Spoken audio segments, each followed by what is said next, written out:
good morning, good afternoon, and good evening. On this again, snowy day in beautiful Toronto, Ontario, Canada. So I decided to make this a part 2 of my personal spiritual awakening and signs I knew that I was going through some type of a transformation. And in continuing with that one, another thing I went through is I wanted isolation. I wanted to be alone with my thoughts. I found out like being in a kind of like crowd was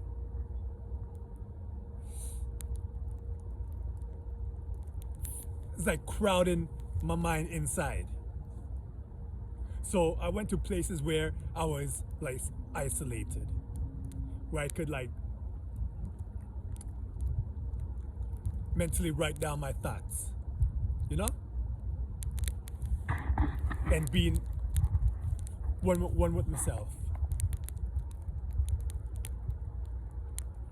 So that's one. Another one, me personally going through my spiritual awakening was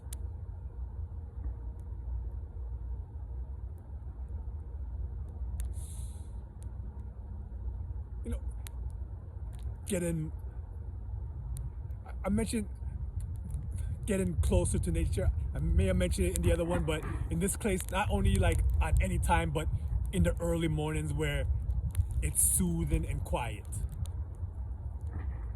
What I started doing is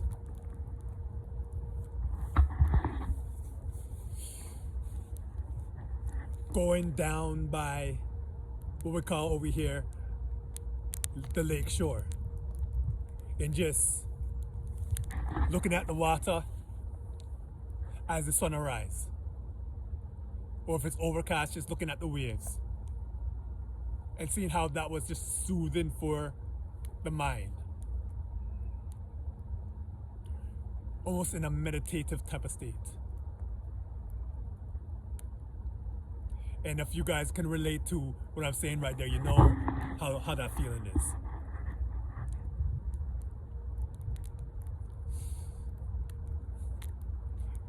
Another one is,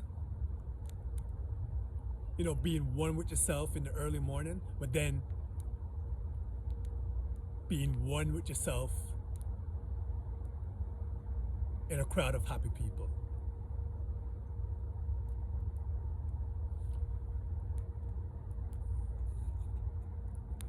There's a personal saying that I'm gonna say is like, when you're around happy people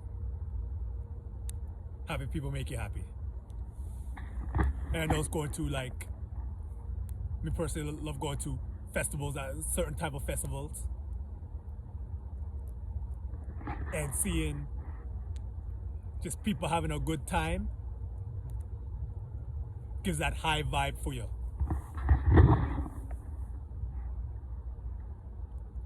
And just viewing how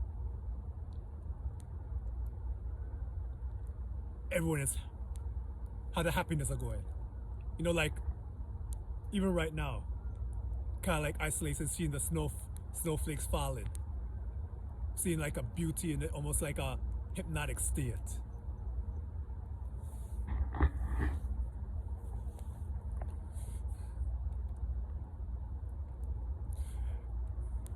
Another thing that I went through my journey about me knowing I was going through some type of awakening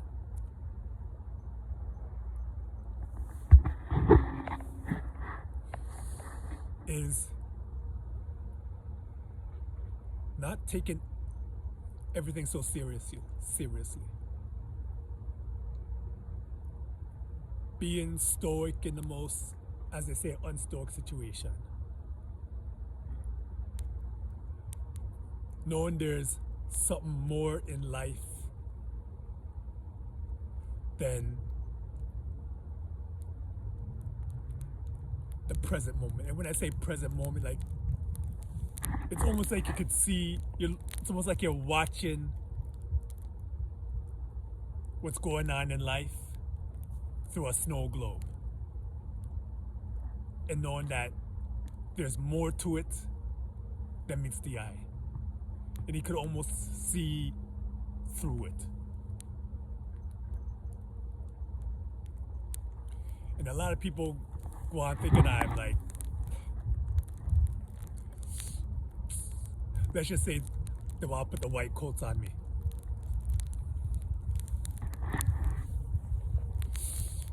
Which brings me to the next one is, actually I did mention it in part one, but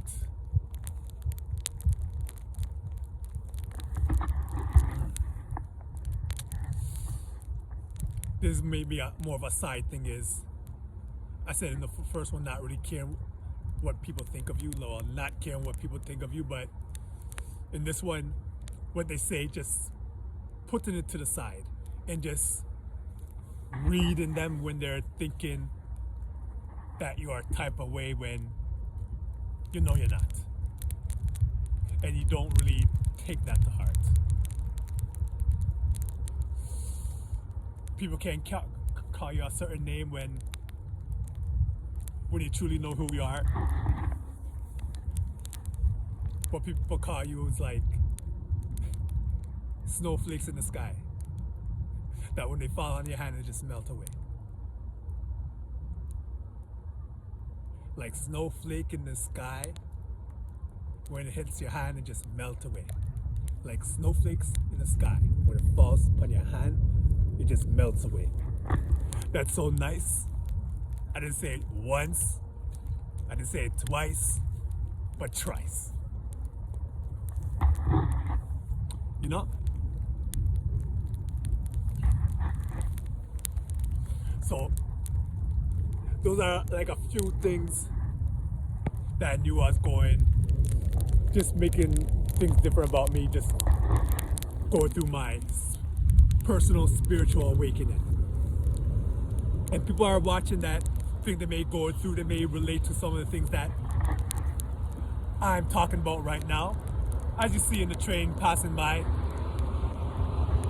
this is live, but not really. But if you think you're going, just continue to, there's a saying I'm hearing a lot, which I'm in agreeing with. Let love guide you, not fear.